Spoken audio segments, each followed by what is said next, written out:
Welcome back children. We are continuing chapter number 4 literary heritage of India और इसके question answers के बारे में हम बात कर रहे थे। तो फर्स्ट वीडियो के अंदर हमने देखा था, डिस्कस किया था कि ऑब्जेक्टिव्स और कुछ ब्रीफ आंसर्स के बारे में।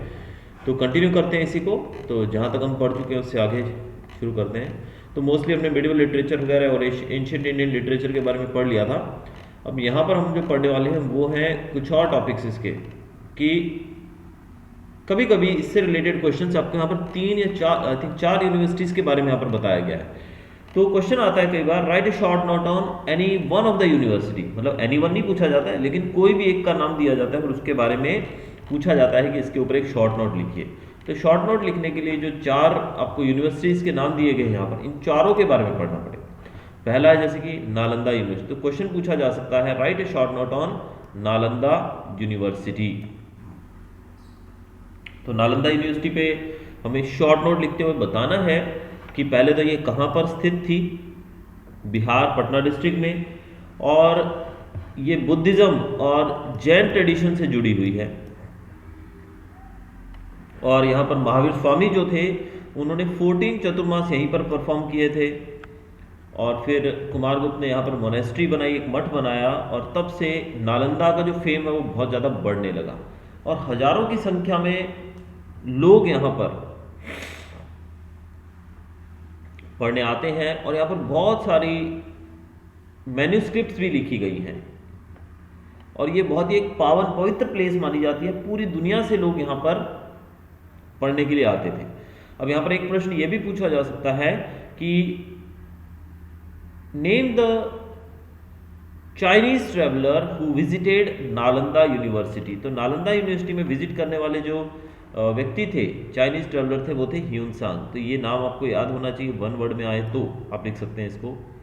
और इसके अलावा हम इसके बारे में और लिख सकते हैं कि कोई भी बच्चा जो इसमें से पास हो जाता था नालंदा यूनिवर्सिटी से, उसको एक आइडियल स्टूडेंट के रूप में देखा जाता था।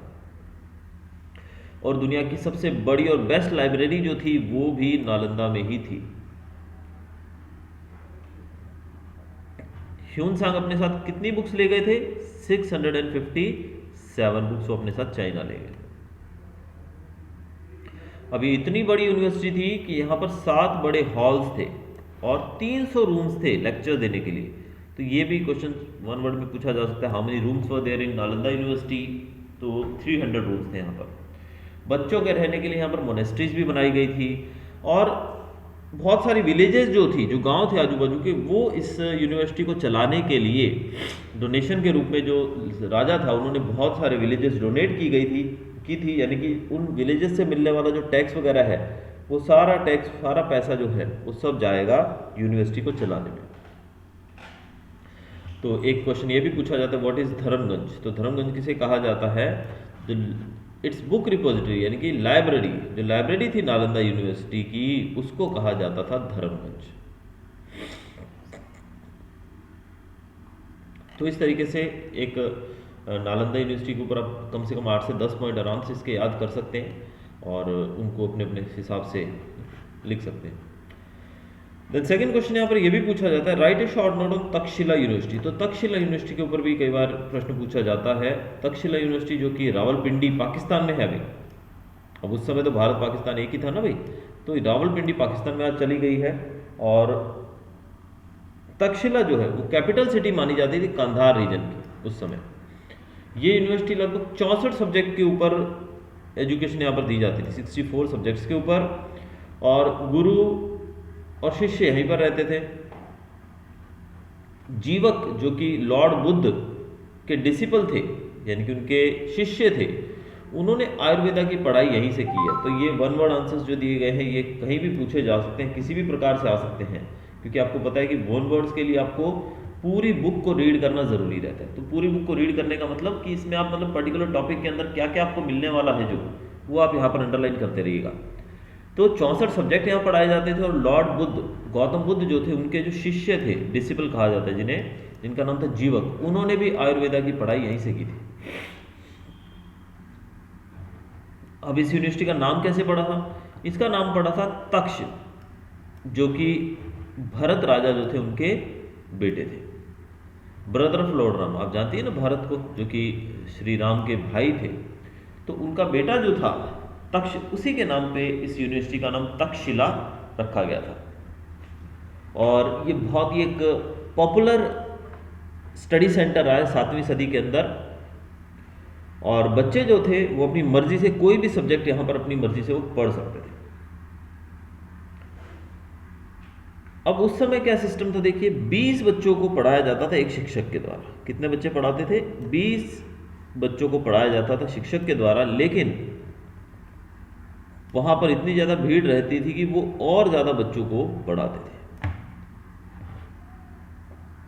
बच्चे जो कि नियर बाय सिटीज से, दूर दराज इलाकों से, जैसे कि वाराणसी, राजगृह, मिथिला, उज्जैन, ऐसी ऐसी जगहों से आते थे यहाँ पर पढ़ने के लिए। जैसे कि बताया गया है, princess of Varanasi and Prasenjit the king of Kaushal studied here. Varanasi के राजकुमार और प्रसेनजीत जो कि कौशल के राजा थे, उन्होंने भी यहीं पर पढ़ाई की थी। ये क्वेश्चन आ सकता है कि पन्निनी ने कहाँ पढ़ाई की थी? तो Panini was also a student of this university, Takshashila university. Panini जो कि एक ग्रामेरियन है, जिनके बारे में हम पीछे पढ़ चुके हैं लास्ट चैप्टर्स के अंदर भी।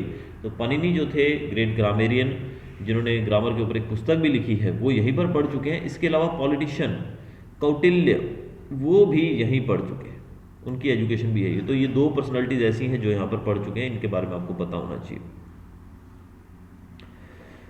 इसके अलावा यहाँ पर एजुकेशन दी जाती थी वेदों की, मिलिट्री साइंस, गज विद्या, आर्चरी, ग्रामर, फिलोसफी, वार लॉर, युद्ध कौशल, एस्ट्रोनॉमी, एस्ट्रोलॉजी, ये सब चीज़ें यहाँ पढ़ाई जाती। Chanakya the mentor of Chandragupta Maurya also study है। चाणक्य जो थे उन्होंने भी यहीं पर पढ़ाई की थी, जो कि चंद्रगुप्त मौर्य के मेंटर थे, यानी कि उनके गुरु थे हम कह सकते हैं, या फिर उनको रास्ता दिखाने वाले, उनको गाइड करने वाले चाणक्य ही थे। अब देखा हमने पिछले क्वेश्चन के अंदर भी कि वहाँ पर भी एक नालंदा में भी एक चाइनीज स्कॉलर आए थे, एक चाइनीज ट्रैवलर आए थे।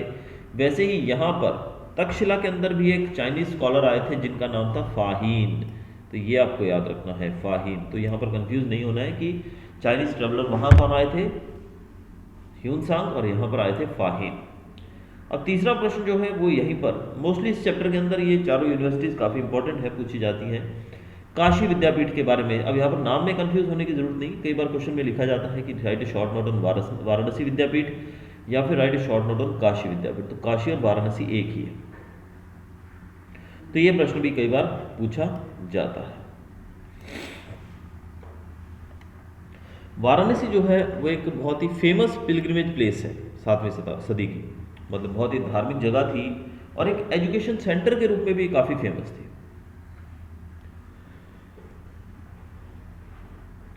King of Varanasi, Ajatashatru was a great philosopher of Upanishadic age and great supporter of education. It is mentioned in Vyas Samhita that Maharishi Vedvyas had his ashram in Varanasi. अब वाराणसी के बारे में बताया कि वाराणसी के जो राजा थे किंग अजातशत्रु, वो बहुत ही बड़े फिलोसफर थे, यानी कि उनको उपनिषदों का बहुत ही ज़्यादा ज्ञान था और एजुकेशन को बहुत सपोर्ट करते थे, वो पढ़ाई को बहुत ही सपोर्ट करते थे। और वेद व्यास के ऊपर जो किताब लिखी गई है व्यास संहिता, जिसको महर्षि वेद व्यास ने लिखा है या उनके जीवन पर लिखी गई है, ये ऐसा कहा जाता है उस किताब के माध्यम से कि जो महर्षि वेद व्यास थे उनका आश्रम भी वाराणसी में ही था। लॉर्ड बुद्ध जो थे उन्होंने प्रीचिंग्स के लिए, यानी कि अपना जब वो प्रचार करने निकले थे तो प्रीचिंग्स के लिए वाराणसी को एक बहुत ही सुटेबल प्लेस माना था। और कहा जाता है कि एक फिलोसफर जो कि आदि शंकराचार्य जो थे वो भी काशी आए, यानी कि वाराणसी आए वेदांतों के ज्ञान के लिए, वेदों के ज्ञान के लिए। वल्लभाचार्य जी और चैतन्य महाप्रभु, जिनको हम पुष्टि मार्ग का पायनियर मानते हैं, चैतन्य महाप्रभु जो है वो पायनियर ऑफ पुष्टि मार्ग, यानी कि ये हम बात कर रहे हैं जब भक्ति काल की, तो उस समय जो चैतन्य महाप्रभु थे जिनको पायनियर ऑफ पुष्टि मार्ग कहा जाता है, कि उनको भी काशी में ही ज़्यादा पॉपुलैरिटी मिली अपने वैष्णव सेक्ट को बढ़ाने के लिए। वैष्णव जो धर्म है, वैष्णव जो धर्म माना जाता है, उसको उसके प्रचार के लिए जो इन्होंने किया था, तो उसको सबसे ज़्यादा जो इनकी प्रेस्टीज, इनकी जो पॉपुलैरिटी बनी वो काशी से ही बनी। Majority of scholar families of Punjab had to migrate to Kashi. अब पंजाब की बहुत सारी फैमिलीज थी, स्कॉलर फैमिलीज, वो भी यहाँ पर आई, काशी में आई, और कुछ वहाँ से वो कश्मीर भी चले गए। Many other princess came for education in Varanasi. Varanasi में कुछ और प्रिंसेस जो थे वो भी आए पढ़ने के लिए। Monastery and Sarnath became a famous education centre. Sarnath में मोनेस्ट्री थी, वो भी एक फेमस एजुकेशन सेंटर के रूप में खड़ी हुई। तो ये भी क्वेश्चन थोड़ा बहुत आने के चांसेस रहते हैं, बट मोस्टली अगर बात की जाए तो हमारे यहाँ पर ये 3 क्वेश्चंस को मैं ज़्यादा तवज्जो दूंगा। पहला हमारा है ये नालंदा यूनिवर्सिटी, जो कि आने का चांस ज़्यादा रहते हैं। दूसरा मैं तक्षशिला यूनिवर्सिटी को, और तीसरा मैं अगर देखूँ तो वाराणसी से वल्लभी विद्यापीठ को ज़्यादा मैं इंपॉर्टेंस देना चाहूँगा। तो ये तीसरा जो टॉपिक हमारा है ये रहेगा, बट फिर भी जैसे वाराणसी विद्यापीठ है, बट बहुत ज़्यादा कुछ दिया भी नहीं गया है, वेरी इजी टू लर्न। तो लास्ट जो हमारा क्वेश्चन रहेगा इस चैप्टर का वो रहेगा वल्लभी विद्यापीठ के बारे में। वल्लभी विद्यापीठ, दिस यूनिवर्सिटी ऑफ गुजरात। पहली बात तो वल्लभी जो है वो कहाँ पर है, गुजरात में है, और ये भी बहुत ही फेमस एजुकेशन सेंटर रहा है। और वंश डायनेस्टी के रूलर्स जो थे उनका बहुत बड़ा हाथ रहा है वल्लभी को एक उच्च दर्जे का, एक उच्च कोटि का एजुकेशन सेंटर बनाने में, वंश डायनेस्टी के लोग। वल्लभी बुद्धिस्ट रिलीजन का सेंटर माना जाता है। 7वीं सदी के मध्य की बात की जाए तो कुछ बुद्धिस्ट स्कॉलर्स, कोई बुद्धिस्ट जो बुद्धिजीवी थे, जिनका नाम यहाँ पर दिया गया है स्थिरमती एंड गुणमती। ये 2 नाम भी आपको याद रखने हैं, गुणमती एंड स्थिरमती। ये दोनों यहाँ पर प्रिंसिपल्स थे वल्लभी में। तो यानी कि the 2 principals, renowned principals at Valabhi were Sthiramati and Gunamati. और बच्चे जो थे वो दूर दराज इलाकों से यहाँ आते थे। और यहाँ पर भी एक चाइनीज ट्रेवलर आए थे जिनका नाम था इत्सिंग। ये जो चाइनीज ट्रेवलर थे ये यहाँ पर आए थे, और इन्होंने यहाँ आकर अपनी एजुकेशन पूरी की।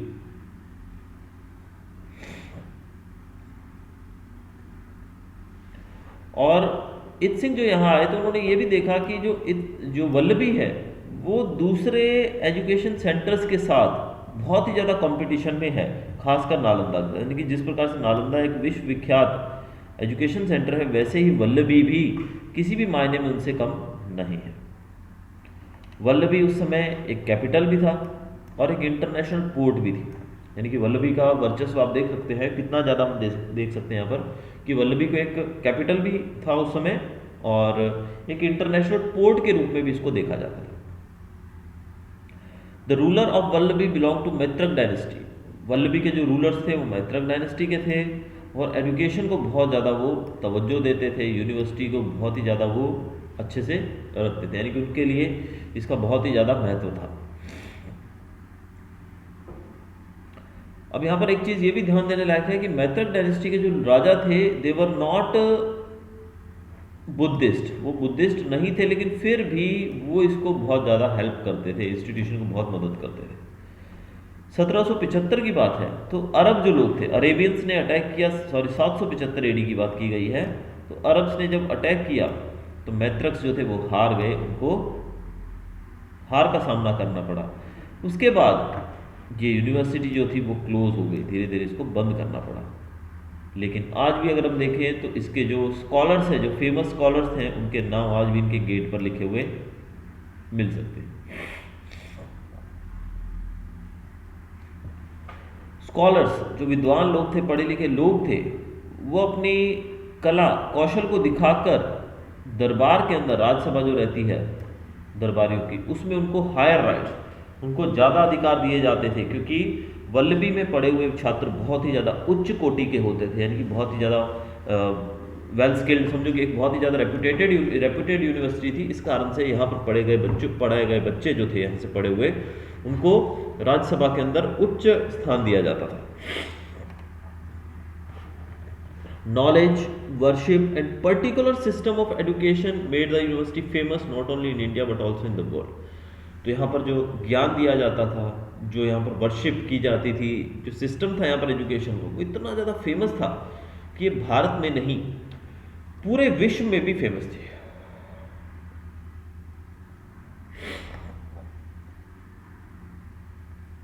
ना सिर्फ भारत बल्कि विदेशों से भी छात्र यहाँ पर पढ़ने के लिए आते थे। तो हम कह सकते हैं कि वल्लभी जो थी वो एक इंटरनेशनल यूनिवर्सिटी भी थी, और लगभग हर एक ब्रांच जो थी नॉलेज की वो यहाँ पर पढ़ाई जाती थी। यानी कि जैसे कि आपको पता है साइंस की अलग अलग ब्रांचेस होती हैं, उसी प्रकार यहाँ पर हर एक ब्रांच की स्टडी करवाई जाती थी।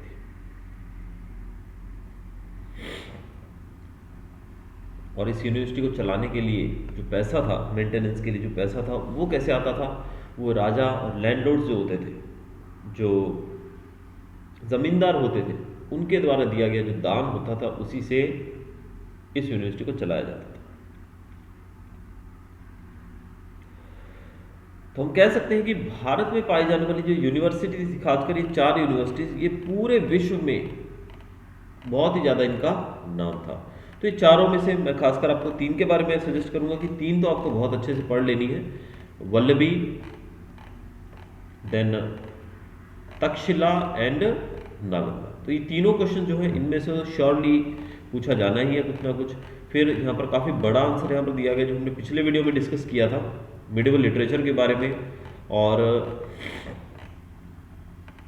वेदास के बारे में और एंशिएंट इंडियन लिटरेचर के बारे में। तो ये चीज़ें इस चैप्टर के अंदर वैसे बहुत ज़्यादा कुछ नहीं है, बट जो बुक्स के नाम दिए गए हैं, ये बुक्स के नाम आपको याद करने हैं। जैसे कि मैंने आपको पिछले वीडियो के अंदर भी काफ़ी छोटे छोटे आंसर्स बताए थे कि कौन कौन से आंसर्स आप पढ़ सकते हैं। तो हम 4th चैप्टर के अंदर ये जो इंपॉर्टेंट चीज़ें हमने डिस्कस की, ये सब आप कर लीजिएगा, और फिर हम शुरू करेंगे नया चैप्टर जो कि शायद 5th चैप्टर है हमारा अगला, और उसके क्वेश्चन आंसर्स हम अगले वीडियो के अंदर डिस्कस करेंगे। Till then good bye.